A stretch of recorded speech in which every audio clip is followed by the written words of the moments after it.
Buenos días, vamos a comenzar la primera sesión de la mañana con unos minutos de retraso. Lo primero que debo decir es que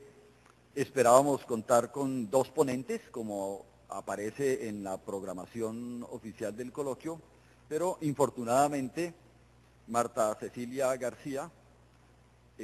investigadora del CINEP, experta en el tema que vamos a tratar, no pudo venir por razones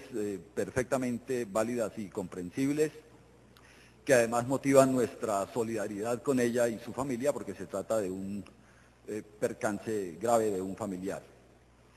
De manera que lo que estaba previsto como un panel de 2 ponencias queda convertido prácticamente en una conferencia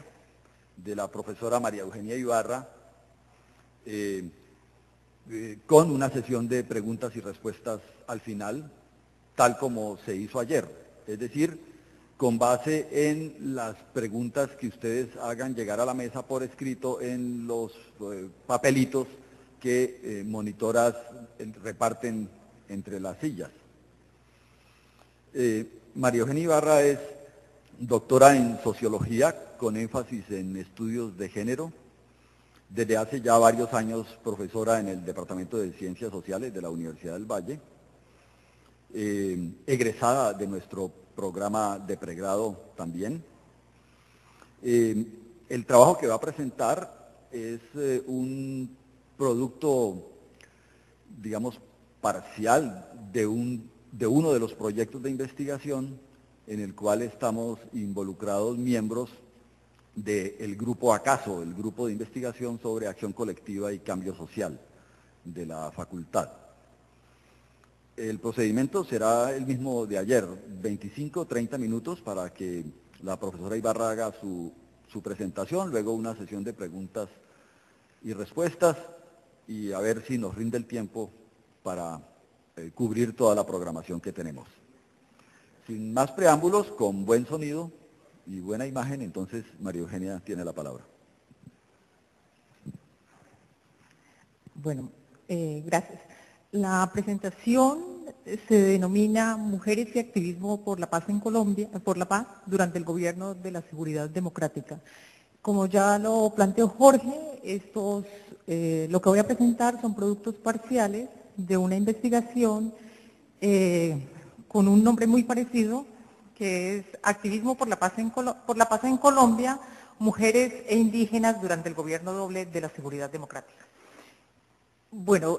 voy a empezar por plantear que en esta investigación pues, han trabajado un conjunto de monitores a los que agradecemos su colaboración. También el investigador principal de esta investigación es el profesor Jorge Hernández, que me acompaña en esta mesa. Bueno, empezaré por decir que los derechos de ciudadanía no se adquieren sin tensiones entre quienes los reclaman y el Estado. A mi juicio,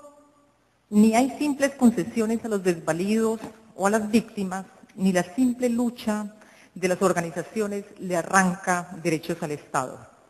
La tensión siempre es inevitable y ello es lo que ha permitido que en Colombia, como en otras partes, progrese la ciudadanía al tiempo que se configura también un Estado progresista en algunas áreas. Mientras que el Ejecutivo, durante estos 8 años de análisis que hicimos, tuvo una relación ambigua con las víctimas, les otorgaba pequeñas concesiones, pequeños espacios, también las desconocía en otros. El legislativo, por el contrario, fue bastante estratégico y las utilizó para ganar su apoyo electoral. Otra cosa pasó con el Poder Judicial, que dio muestras durante casi todo el periodo estudiado de una enorme comprensión de la vulnerabilidad de las víctimas y mediante su jurisprudencia respondió a varias fallas en la justicia, así como produjo sentencias que favorecieron las reivindicaciones que éstas hacían a través de la movilización social. Por lo tanto, lo que tratamos de mostrar con estos resultados, en esta investigación, es que la relación Estado-sociedad muestra una enorme complejidad. Las víctimas tienen claro que el Estado no está ausente, pero también han comprendido que su gestión todavía es muy precaria y desigual. Las mujeres que nosotros entonces analizamos han conocido, son mujeres que no necesariamente son víctimas, pero han conocido el poder que imponen los actores armados en sus territorios y en sus cuerpos y reclaman la autoridad del Estado. Se movilizan casi en todos los rincones del país y de allí han surgido una serie de liderazgos, son por supuesto de distinto tipo, pero aquí en esta presentación voy a destacar uno, que en su activismo por la paz crea lo que nosotros denominamos una esfera intermedia entre el Estado y la sociedad. Pues si bien las mujeres que hacen este tipo de activismo pertenecen a las organizaciones sociales, al destacarse en su labor se han vinculado al Estado como representantes de las víctimas en lo que yo denomino una fusión-tensión, tanto con los funcionarios como con aquellos que dicen representar. Los primeros, es decir, los funcionarios del Estado, las denominan o las acusan de ser demasiado críticas del establecimiento y los segundos de haber sido cooptadas, es decir, de cierto oportunismo, aunque ellas no se desliguen de esas responsabilidades de su representación. Bueno, la ponencia la vamos a dividir en 4 partes. De lo primero que voy a hablar es de los motivos para la movilización. Más adelante me voy a referir a las acciones colectivas y los repertorios de acción que emplean. Después diré algunas cuestiones acerca de la estructura de oportunidades políticas que se presentan para el logro de los objetivos de las organizaciones y por último aportaré algunas conclusiones que surgen de manera previa. Sobre los motivos para la movilización, pues tengo que decir que este es el periodo de la seguridad democrática, los 8 años, no es especialmente violento si se compara con las cifras de los hechos violentos que se produjeron durante el periodo anterior, como lo demostró el profesor Ortiz ayer. Los datos demuestran una notable disminución de atentados a la infraestructura eléctrica y petrolera del país, de los secuestros masivos, de masacres, de ataques a instalaciones de la fuerza pública y de enfrentamientos de esta con los actores irregulares. Pero esto no quiere decir para nada que el respeto o la garantía de los derechos humanos y del derecho internacional humanitario se hayan incrementado o que la atención a las víctimas por parte del Estado pues haya sido la más adecuada. Todo lo contrario, las denuncias que hicieron estas organizaciones crecieron y sobre todo esas víctimas aprendieron a usar los canales institucionales al entender la importancia de hacer evidente la dramática situación que viven los civiles en medio de la confrontación armada. Esa denuncia, por supuesto, logró respuesta del Estado ante la contundencia de los registros, que en muchos casos fueron publicados por las mismas organizaciones, por las propias oficinas estatales, pero también lo que se reportaba a través de las agencias de cooperación, de los informes presentados a estas agencias y a los organismos internacionales y las propias consultorías e investigaciones que hacían las organizaciones que defienden los derechos humanos en el país. En general, las colombianas se han organizado para denunciar toda esa violencia que produce el conflicto armado en sus localidades y sobre todo se movilizan por las consecuencias que esa violencia produce en el tejido social, pero también en sus familias. Lo que conlleva, por supuesto, a mantener viva la memoria de lo que ha ocurrido en sus localidades y el duelo por aquellos que partieron. Sus reclamos se enmarcan mejor en una consigna que se denomina verdad, justicia y reparación y no repetición de los hechos violentos. Las colombianas se movilizan también para reclamar información sobre sus familiares desaparecidos, claman por el apoyo estatal ante el destierro que ha producido la presencia de los actores armados en sus territorios, por la liberación de los secuestrados, pero también denuncian el reclutamiento forzado de sus hijos y el terror que produce esa presencia en sus lugares de origen. Son muy pocas, pero son bastante importantes las que han logrado deshacerse del pudor y la culpa y por ello denuncian la violación sexual infringida por los miembros de los grupos armados legales e ilegales. Tal como planteó pues, el último informe de memoria, del Grupo de Memoria Histórica, esos impactos de la violencia que han producido los actores armados son complejos, son de diverso orden, de magnitud y también, pues, por supuesto, de diferente naturaleza. En su propia configuración incidieron varios aspectos, por ejemplo, las características de los eventos violentos sufridos, el tipo de victimario, la modalidad con la que se infringe daño, el perfil de las víctimas, y tampoco es igual el tipo de apoyo que han recibido estas víctimas por parte del Estado, como tampoco son iguales las respuestas sociales frente a los hechos que se han perpetrado contra estas personas. Lo anterior pues, les permitió a los investigadores del Grupo de Memoria Histórica determinar que los afectos pueden ser incuantificables e incluso intangibles. Esos daños alteraron profundamente los proyectos de vida de miles de personas y familias en el país, cercenaron las posibilidades de futuro de una parte de la sociedad y también resquebrajaron el desarrollo democrático. Las víctimas han experimentado situaciones de horror extremo en condiciones de enorme indefensión y humillación porque sus victimarios no conocieron límites y además fueron arbitrarios. En los estudios sobre la acción colectiva siempre ronda la idea de cuántas acciones se produjeron y en qué número de personas se moviliza, porque las razones siempre parecen obvias para movilizarse. Pero lo que pues, he podido comprobar en este caso es que a pesar de existir suficientes motivos para que la gente salga a la calle y se movilice, pues una gran proporción de esas víctimas en el país no se movilizan. La mayoría permanece sufriendo en silencio, mientras son bastante pocas las que se atreven incluso a retar a sus propias comunidades y salir de esos cautiverios para desafiar tanto a los actores armados que se mantienen pues, en sus territorios, pero también para exigirle al Estado que les permita volver pues, a la tranquilidad en la que vivían antes.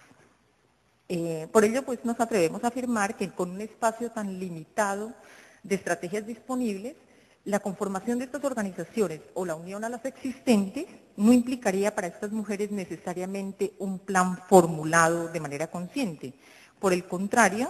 la decisión de ellas aludiría a una manera general de organizar su acción, una acción que incluye hábitos, representaciones previos que constituyen un repertorio o una caja de herramientas y en lo que, como ellas mismas lo indican, se contienen símbolos antagónicos. Pues en su vinculación a este trabajo por su comunidad, por sus familias, están postergando sueños, deseos y proyectos personales. No obstante, desde esa mirada subjetiva, estas mujeres dotan de sentido y coherencia sus prácticas y consideran que su actuación se justifica ante la desproporción de la violencia que han sufrido. Lo más interesante de esta actuación es que los motivos iniciales se han ido reconfigurando del mismo modo que se fueron reconfigurando sus vidas. Estas acciones se orientan, como lo vamos a ver más adelante, por el pluralismo de las ideas y valores que incorporan a estas actuaciones, pero casi todos estos actos tienen una orientación muy pragmática y persiguen reformas institucionales que amplían los sistemas de participación en esas decisiones de interés colectivo. Ellas tienen un amplio significado político en lo que están planteando, lo que implica una dinámica de democratización de la vida cotidiana y la expansión de las dimensiones civiles de la sociedad frente al crecimiento de aquellas que están más vinculadas al Estado. Bueno, ahora frente a las acciones colectivas y los repertorios de acción, en este punto debo destacar toda la solidaridad que se ha producido con las organizaciones de mujeres y feministas con las víctimas, lo que ha movilizado un amplio contingente de mujeres con amplia experiencia reivindicativa. Los soportes no son menores y nosotros tenemos en cuenta que provienen de activistas consumadas, con amplia trayectoria en organizaciones y en movimientos sociales. Sobre todo las personas que se movilizan en organizaciones por la paz de mujeres provienen del movimiento feminista, del obrero, pero también del campesino y de las organizaciones étnicas, tanto negras como indígenas. Por ello, los repertorios que usan estas pequeñas organizaciones se enriquecen con los elementos culturales y simbólicos que se ajustan a las necesidades y coyuntura en una evidente modularidad.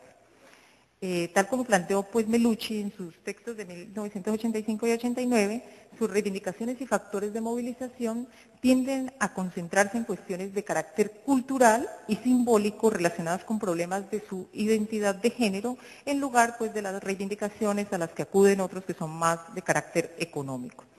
Sus acciones suelen presentarse asociadas a una serie de creencias, de símbolos, de valores, pero también de significados colectivos que están relacionados con los sentimientos de pertenencia a un grupo diferenciado, con la imagen que ellas como integrantes de estas organizaciones tienen de sí mismas, pero también con nuevos significados que contribuyen a dar sentido a esa vida cotidiana y se van construyendo de forma colectiva con quienes se organizan. En estas acciones que nosotros logramos analizar, se difumina la relación entre los individuos y el grupo, tal como se expresa en la consigna, pues ya vieja del movimiento feminista, que lo personal es político, la cual ha surgido como consecuencia de la interpenetración pues entre ambas esferas, ¿no? Lo público y lo más privado. Sus acciones se convierten en fuente de particulares definiciones que hacen sus integrantes de sí mismas y sus acciones consisten en una compleja combinación de autoafirmaciones de identidades individuales, pero también de aquellas identidades que se van volviendo colectivas. Esto también implica aspectos íntimos de la vida humana, por ejemplo, la decisión de abortar, de denunciar una agresión sexual o incluso de optar por una pareja del mismo sexo. Ellas utilizan pautas de movilización caracterizadas por la no violencia, la desobediencia y la resistencia civil, que con frecuencia representan un desafío a las normas de comportamiento vigentes a través de una representación que adquiere un carácter dramático. Los repertorios, como ya lo hemos planteado en varias investigaciones anteriores, no son de confrontación, todo lo contrario, recurren a prácticas de la no violencia que promueven la creación de una cultura de paz, tal como se ha mostrado pues, en varias de las imágenes que han estado circulando en la presentación. Más que hacer un recuento entonces de las acciones colectivas de este periodo, lo que nos interesa en esta ponencia es mostrar cómo varias de ellas se han institucionalizado. Por ejemplo, aquella acción denominada La Ruta, que se realiza cada 25 de noviembre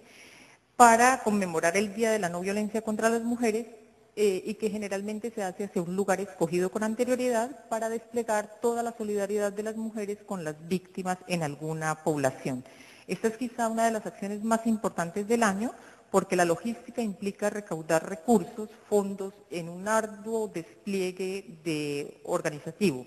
En el mejor de los casos, esta acción puede durar entre 5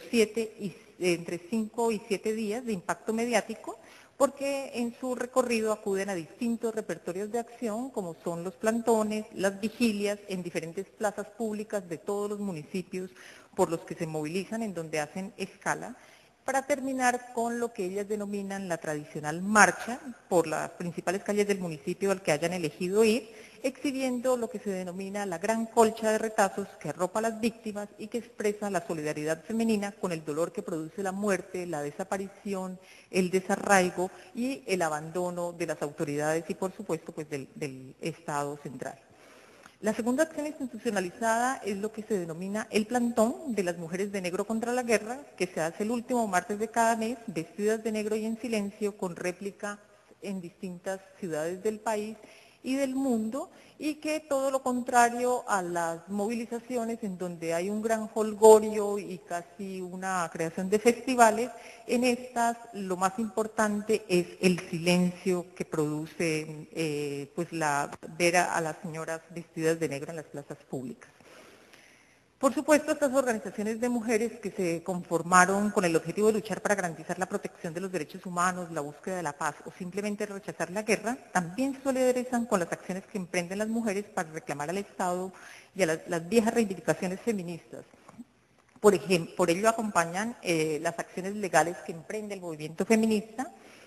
y participan en sus acciones que son también pues, ya muy institucionalizadas como las del Día de la Mujer. Otros repertorios ya institucionalizados son lo que yo denomino los actos educativos, que apoyan con grandes acciones por la paz y cumplen con el propósito de capacitar asistentes y se constituyen como espacios de encuentro que fortalecen las relaciones de solidaridad, tanto individuales como organizativas. Los pequeños colectivos entonces aquí ganan adhesiones a sus causas particulares y se consolidan grandes redes ligadas al movimiento de mujeres, pero también al feminista que todavía no han logrado pues,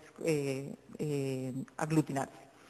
Durante el proceso, por ejemplo, de negociación con las AUC, que fue durante este periodo de 2003 a 2006, algunas de estas capacitaciones se dedicaron a que las organizaciones de mujeres y las mujeres en particular aprendieran sobre la justicia transicional, que se inició con la desmovilización paramilitar a través de lo que ellas denominaron la estrategia de interpelación Mesa Nacional de Incidencia por la Verdad, la Justicia y la Reparación con Perspectiva de Género, en la que de forma paralela a la mesa de negociación Gobierno-AUC implementaron el estudio de casos y fortalecieron pues la denuncia de las víctimas y la constitución como sujeto político, en algunos casos restableciendo la ciudadanía o fortaleciéndola a aquellas personas que estaban más alejadas de los centros. Como se trata entonces también de destacar pues algunas de las singularidades de estas acciones, voy a referirme también a lo que ellas denominan la documentación de casos, la investigación y reflexión que plasman generalmente en informes, cartillas y material educativo, videos, publicidad, páginas web, blogs, que comparten en sus encuentros. Varios de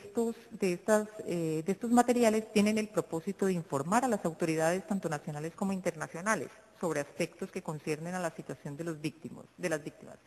En otros, la finalidad es la elaboración conjunta de recomendaciones jurídicas y o políticas para ser discutidas con las autoridades. Buena parte de esos ejercicios reciben financiación y asesoría técnica de las agencias y los organismos internacionales. Por supuesto que todas estas actividades tienen un alto contenido político que se ha ido transmitiendo a las integrantes a través de las discusiones que se generan en estos encuentros. Unas a otras se van formando en un liderazgo que trata de reconocer en sus pares la singularidad de su modo de actuar. Todo este trabajo ha permitido que hoy la mayoría de las víctimas conozcan mejor sus derechos,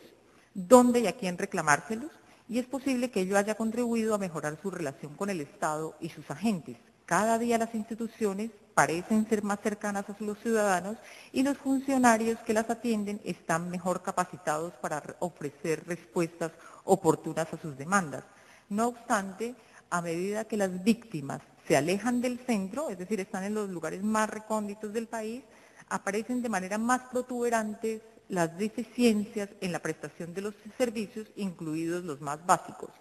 En las localidades más alejadas del país, un buen número de las instituciones creadas para responder a las víctimas sigue ausente, a pesar de la disposición de los recursos y la infraestructura necesaria para que estos operen. En buena medida porque en esos lugares persisten, como ya se dijo bastante ayer, las prácticas clientelistas y de corrupción política y administrativa como un flagelo que ha echado raíces profundas en la cultura política de los colombianos. Tal vez esto se presente porque ese es el modo en el que actúa el Estado hoy. En las localidades la presencia es la de un Estado precario, incapaz de controlar la corrupción y sobre todo pues de ejercer un control sobre un vasto territorio que le disputan las facciones armadas, las facciones irregulares, los mafiosos, pero también las bandas criminales, como lo planteaban los profesores que estuvieron en la mesa de la tarde. Con la comprensión de esa realidad, entonces las mujeres fundamentan sus reclamos a los agentes del Estado, alegando que esta indiferencia ante los problemas de las víctimas no solo crea nuevas desatenciones, sino que permite a los victimarios seguir actuando bajo un manto total de impunidad. En los casos de las violaciones a los derechos humanos, ya no se trata de la escasez de denuncias. Casi todos los delitos por los que se manifiestan en la calle también han sido denunciados en las instancias pertinentes, tanto nacionales como internacionales, salvo el delito de violación que mantiene un alto subregistro ante la baja delación de él. Estas denuncias también han generado un fuerte activismo porque sus líderes prefieren pues actuar de manera conjunta, instauran tutelas, derechos de petición en nombre de colectivos, inician denuncias con un buen número de casos, respaldadas, como lo decía antes, por las sentencias de la Corte Constitucional que ha permitido ampliar el marco de los derechos. Ellas son acuciosas intérpretes de la ley y de los acuerdos nacionales e internacionales a los que le hacen veeduría para promover la formulación de políticas públicas diferenciadas, programas y proyectos que incorporen sus demandas, a la vez que hacen seguimiento y evaluación de los alcances de esos proyectos. A las denuncias entonces de esas mujeres tradicionales, que están organizadas en pequeños grupos, se ha unido pues la vieja vindicación feminista por los derechos sexuales y reproductivos, aún más vulnerados en el marco de la confrontación armada. lo que terminó siendo una alianza estratégica para el derecho a la interrupción voluntaria del embarazo en las 3 condiciones que aceptó la Corte Constitucional, la sentencia C-355 de 2006, y que obligó al Estado colombiano a establecer la infraestructura necesaria para atender ese derecho a pesar de los obstáculos del Procurador General de la Nación, el Partido Conservador y otros sectores reaccionarios liderados por la Conferencia Episcopal. Esas acciones cobraron un gran peso durante el periodo de la seguridad democrática y se podría pensar que ellas no tienen relación con la paz, pero lo cierto es que, con excepción de un grupo muy reducido de las mujeres de distintas organizaciones de base, cada vez más mujeres reclaman el control de sus cuerpos, uno de los escenarios en que ellas han vivido de manera más cruenta la confrontación armada en el país, como ya lo hemos dicho. Bien, a pesar del dramatismo entonces que a veces parece exagerarse con sus consignas y repertorios, es importante resaltar que este ha sido rentable para mostrar la profunda vulnerabilidad de quienes se movilizan, muchas de ellas revictimizadas tanto por los funcionarios públicos como por los desmovilizados o los actores armados que retoman el control de los territorios a los que ellas han retornado para continuar con sus vidas. Un buen número de estas líderes han sido asesinadas en el país por reclamar sus tierras, por haber retornado, por denunciar o por simplemente transgredir los tradicionales estereotipos de género al salir de la intimidad de sus hogares a una esfera que antes les estaba vedada. El recurso simbólico entonces se ha vuelto indispensable para reforzar esa condición femenina y el eterno mito de la mujer pacífica, generadora de vida y protectora de la tierra. En ese sentido es que simpatizan con el jolgorio que se introduce en pequeños carnavales, danzan, bailan, cantan para exorcizar sus miedos, hacer catarsis o simplemente ampliar los lazos con otras mujeres que sufren por los mismos motivos. A veces acuden al performance y al teatro, promueven réplicas de estas acciones y en ese bullicio folclórico manifiestan que el dolor no podrá disminuir sus razones para vivir y exigir verdad, justicia y reparación. Otros, por el contrario, prefieren el silencio y se manifiestan vestidas de negro, como ya lo había dicho. En esa intervención y deliberación pública, su principal logro es la creación de lo que yo denomino una ciudadanía más informada en sus derechos, pero también menos incauta ante las propuestas de los políticos convencionales. Si nos atuviéramos entonces al balance de los logros en materia de la legislación favorable de las mujeres durante este gobierno doble de la seguridad democrática, tendríamos que reconocer que ese balance es positivo, no solo por el número, sino por la calidad de los avances jurídicos y la formulación de políticas públicas que se han tenido que implementar a partir de las disposiciones legales, como también de la ejecución de acciones para cumplir con los compromisos firmados en tratados y acuerdos internacionales que hace el Estado colombiano, lo que son casi siempre conducentes al logro de la equidad de género, la prevención y la erradicación de la violencia contra las mujeres. Por supuesto, no todas estas disposiciones han sido logros de la movilización y por ello es importante dar cuenta de la estructura de oportunidades políticas. Entonces, en primer lugar, tenemos que decir que los analistas políticos podrían sugerir que ante la unanimidad del Congreso de la República durante esos 8 años de gobierno, en torno a la figura presidencial de Álvaro Uribe Vélez, y de la favorabilidad de la que gozaba entre la población y los gremios, de acuerdo pues con las encuestas, las organizaciones sociales, sobre todo estas organizaciones sociales de mujeres, habrían tenido cerrados los espacios para promover la incorporación de sus demandas en la ley y en las políticas públicas. No obstante, lo que muestra el recuento de acciones que encontramos en este proyecto, estas aprovecharon mejor los espacios que les proporcionaron sus alianzas nacionales e internacionales. Y de ese modo visibilizaron su inconformidad con las acciones fundamentalmente del Ejecutivo, la pasividad del Parlamento, del Congreso de la República, en torno a la negociación del conflicto armado en el país. Como lo mostró el CINEP, lo ha mostrado pues el CINEP, la movilización por la paz supera en número a la mayoría de las otras demandas sociales por las que se movilizan los colombianos. Durante los 8 años de la seguridad democrática, las acciones colectivas de las mujeres por la paz y en contra de la guerra fueron constantes, aunque solamente un puñado fueron multitudinarias. Por esto, a nuestro juicio, las organizaciones de mujeres tuvieron que aprovechar mejor lo que nosotros denominamos la disponibilidad de aliados poderosos. Durante estos 8 años de gobierno entregaron informes directamente a los altos comisionados de los derechos humanos, de los refugiados, de la mujer, todos estos pues adscritos a la Organización de las Naciones Unidas en las visitas que se denominan in loco al país, es decir, cuando estos delegados vienen al país. Pudieron también exponer la situación de las mujeres en las comunidades afectadas por el conflicto armado ante los eurodiputados en Bruselas, en el Congreso de los Estados Unidos en Washington, ante los embajadores de los Países Bajos en Colombia o ante los representantes de distintos gobiernos que visitaron al país, lo que le dio pues mucha mayor visibilidad a la lucha de las mujeres y promovió su acceso a espacios antes restringidos a la labor diplomática. En esta tarea promovieron todo tipo de encuentros, incluidos los académicos, que contaron con la presencia de importantes personalidades públicas y también de autoridades estatales. Asimismo, se aliaron con distintas organizaciones, tanto nacionales como internacionales, que apoyaban sus reclamos en las plataformas a las que tenían acceso. Con esto, las organizaciones se posicionaron como un actor que demanda ser escuchado en los escenarios donde se debaten leyes y políticas públicas y en general lo han logrado. Ello se comprueba en parte en la disposición presidencial de conformar la Comisión Nacional de Reparación y Reconciliación en 2007 con 2 de las principales representantes de las víctimas y en su presencia, la presencia que estas organizaciones hicieron en las audiencias públicas.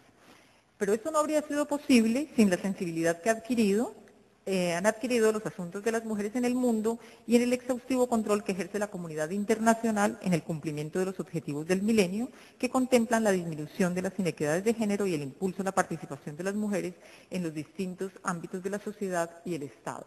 Una exigencia que bien aprovecharon estas organizaciones para movilizarse y que lo venían haciendo desde el periodo anterior. Bien. Otro aliado importante durante todo este periodo fueron los partidos disidentes, o bueno, más bien aquellos más identificados con la izquierda, así como los principales sindicatos del país. Pues allí todos recordarán la importancia de Piedad Córdoba, sobre todo durante el primer periodo del gobierno doble, y el representante Iván Cepeda, pero también figuras muy importantes fuera del Congreso, que fueron Samper y López, para exigir el intercambio humanitario. Pero quizá otro de los aliados más importantes, ya lo había dicho, tiene que ver con el desempeño de las altas cortes y el decidido apoyo sobre todo de la Corte Constitucional y del Poder Judicial a todos los clamores de las víctimas, pero en especial pues de los indígenas, los afrodescendientes y los desplazados que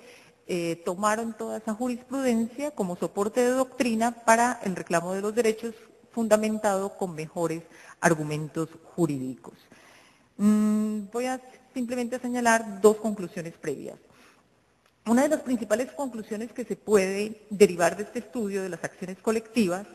es que estas son emprendidas por mujeres con múltiples adscripciones sociales. Una inmensa mayoría pertenece a aquellas que siguen afirmándose solo como mujeres. Es decir, que habitan un universo coherente de representaciones y de prácticas que se muestra profundamente distinto del de los varones en los términos que introduce Alan Turing en su libro Un mundo de mujeres. Así estas mujeres se alíen a las más tradicionales redes lideradas por feministas recalcitrantes. Otra conclusión es que esa cualificación en la cultura política que han logrado personas que antes no estaban interesadas en participar en la arena política, hoy están muy vinculadas a este tipo de acciones, tanto las campesinas, las desplazadas, las esposas y las madres de los desaparecidos y los secuestrados, las indígenas y las negras que han visto reclutar a sus hijos, las víctimas de las masacres y de las violaciones sexuales, se han convertido en líderes de pequeños grupos y organizaciones que hoy son capaces de confrontar a curtidos líderes de los partidos, a funcionarios públicos, a diplomáticos y a notables académicos. En su activismo se van apropiando del lenguaje de los derechos humanos y respaldan sus reclamos en la dignidad que les confiere su condición de madres. Del seguimiento pues, a estas trayectorias de profesionales vinculadas a las acciones por la paz, es importante rescatar la influencia que tiene su desplazamiento entre las ONGs los organismos internacionales, las agencias de cooperación, el Estado y la academia en el logro de esos objetivos. Su presencia en las instancias estatales, ya sea como funcionarias en las diferentes dependencias o como contratistas del Estado para la ejecución de programas y proyectos, no puede interpretarse simplemente como la cooptación del movimiento por parte de las élites políticas, como suelen sugerir aquellas que desdeñan la participación de las mujeres en la política convencional. Un análisis más detenido permitiría reconocer que este desplazamiento entre la sociedad civil y el Estado ha sido productiva para la consecución de los objetivos de corto, de mediano y de largo plazo, porque logra permear a las instituciones y a los funcionarios de un lenguaje incluyente y los hace más proclives a entender los reclamos inmediatos a pesar de las resistencias que tengan para aceptar las grandes transformaciones que exigen estas mujeres. A la vez, esa migración entre las dependencias del Ejecutivo, y las organizaciones de la sociedad civil hace que sus militantes comprendan mejor las dificultades, pero también los obstáculos que deben salvar las organizaciones para negociar con el Estado y reconocer el terreno para proponer.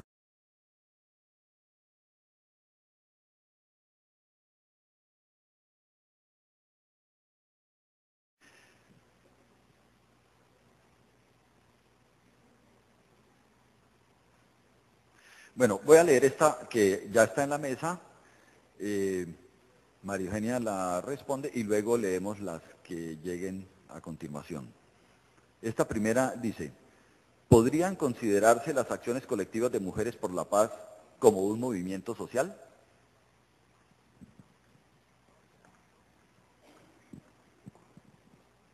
No. No, yo lo que creo es que buena parte de estas acciones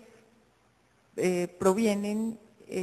sobre todo tienen muchísimo apoyo de dos movimientos que ya estaban conformados, tienen una viejas reivindicaciones y tienen que ver con dos de las principales orientaciones que reciben el impulso a las acciones que inicialmente se emprenden en pequeñas localidades y que realizan organizaciones en los lugares más apartados del país. Esas pequeñas organizaciones generalmente son de mujeres productoras, generalmente son de mujeres víctimas directas de la violencia, de mujeres desplazadas, de madres de desaparecidos, de madres de secuestrados, pero que generalmente no han estado adscritas a los dos grandes movimientos que las apoyan, que son el movimiento de mujeres y el movimiento feminista, pues que es un movimiento más al que están vinculados, vinculadas mujeres académicas, mujeres funcionarias, mujeres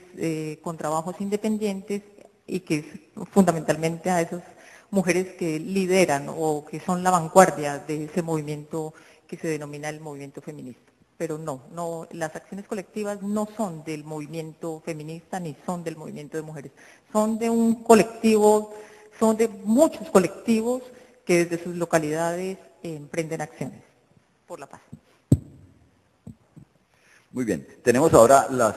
5 preguntas más, las últimas 5, las voy a leer todas y María Eugenia entonces reacciona selectivamente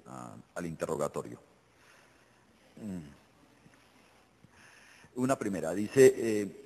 ¿cómo superan estas organizaciones la dificultad de que sus reivindicaciones sean dirigidas a actores violentos tan distintos y poco diferenciados? Otra dice, ¿qué efecto produce la institucionalización mediante la acción colectiva y demás repertorios de acciones en la población que por distintas razones se alejan de participar en estos hechos? Otra dice, dentro del marco de lo presentado en la exposición, ¿es válido afirmar que en Colombia la participación y movilización de las mujeres en el reconocimiento de sus derechos es aún limitado, pues solo se manifiesta en colectivos de mujeres afectadas por el conflicto armado. La cuarta dice, la ponencia parece reducir la violencia de género a la violencia contra las mujeres. ¿Cuánto de evidencia recogida en el ejemplo de memoria histórica mostró algo de la violencia contra los hombres y homosexuales? ¿Qué puede decir sobre esto? Y la última dice, la movilización de las mujeres en Colombia lo que busca es el reconocimiento de derechos que el mismo sistema capitalista, por medio del Estado Social de Derecho, les ofrece. Por consiguiente, en ningún momento se busca cambiar el sistema, sino aceptarlo, legitimarlo y readaptarlo.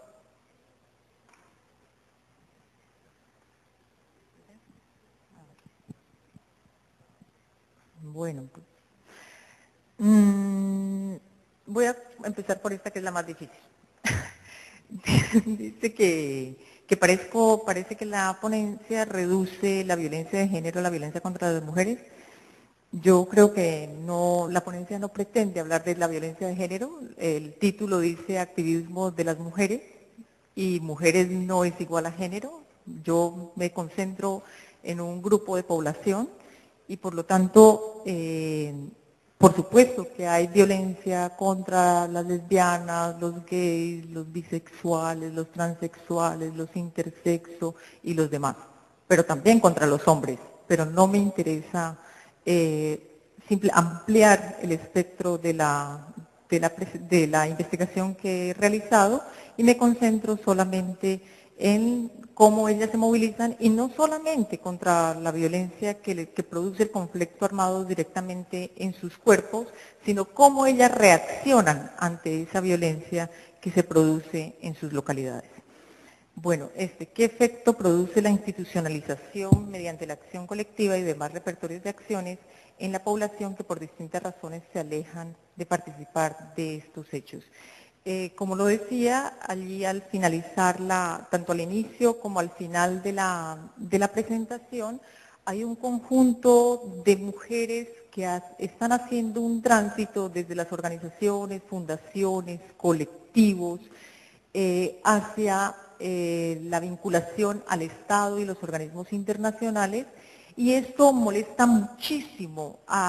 sobre todo a estas mujeres del movimiento feminista que consideran que el Estado está cooptando a sus líderes, sobre todo porque desdeñan la participación de las mujeres en la política convencional, y esto ha retraído la participación de algunas mujeres en esa institucionalización, como se denomina, pues, de las acciones colectivas. Pero también otras mujeres responden precisamente a eso que se denomina, pues, la jerarquización de las líderes, y el que se conviertan algunas de estas mujeres que se constituyen en la vanguardia en una especie de celebridades,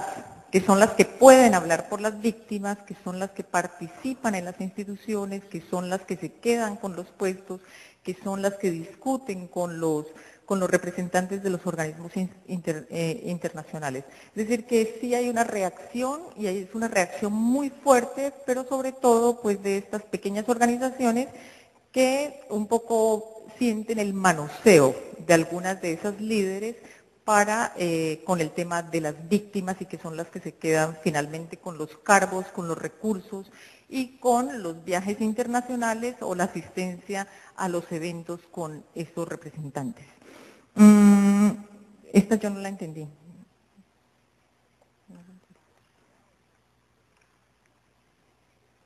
Dice, ¿cómo superan estas organizaciones la dificultad de que sus reivindicaciones sean dirigidas a actores violentos tan distintos y poco diferenciados? Yo creo que si en algo han hecho, como han llegado a ciertos acuerdos estas organizaciones, es que la violencia que producen tanto los actores armados legales como ilegales ha sido lo que más ha desencadenado en acciones colectivas que se orientan a mostrar la vulnerabilidad en la que se encuentran los civiles ante la precariedad del Estado, como lo planteaban los ponentes de ayer, ¿cierto? Ante la precariedad del Estado para responder efectivamente a las necesidades de los civiles. Es decir, cómo los civiles deben ser protegidos. Entonces, claro, ellas sí entienden la distinción entre que el Estado es el que los debe proteger, pero sin embargo ese Estado en la confrontación de esos actores o haciendo el trabajo sucio, como lo indicaba el profesor Ortiz ayer, también violenta aún más, ¿no? O revictimiza a esas poblaciones cuando no las atiende. Entonces sí lo distinguen bien, sí distinguen quién es el Estado y quiénes son los actores armados irregulares, pero saben que la violencia la producen tanto unos como otros. Creo que ya está. Bien, pero para hacer un esfuerzo con el fin de que no se quede esta sin responder, voy a tratar de traducirla. Podría formularse de la siguiente manera: ¿la movilización de las mujeres es antisistémica, sí o no? Yo creo que solo de algunos colectivos, como traté de terminar al final la presentación, algunas solo se consideran como mujeres y nada más. Y creo que allí hay una diferencia muy grande entre quienes se siguen considerando a sí mismas como mujeres y aquellas pues que tienen más la carga de las vindicaciones feministas, ¿no? Que esas sí quieren no solo transformar el sistema, sino todo lo que han denominado la cultura.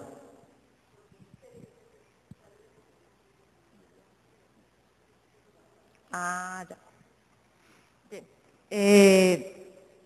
Allí pues, hubo una de las conclusiones que no leí, y es que la diferencia fundamental entre las mujeres y las feministas es que las feministas lo que quieren es la transformación cultural. Y si usted quiere, las más recalcitrantes lo que solicitarían es la eliminación del género, ¿sí? La eliminación de los géneros, la transformación radical de la cultura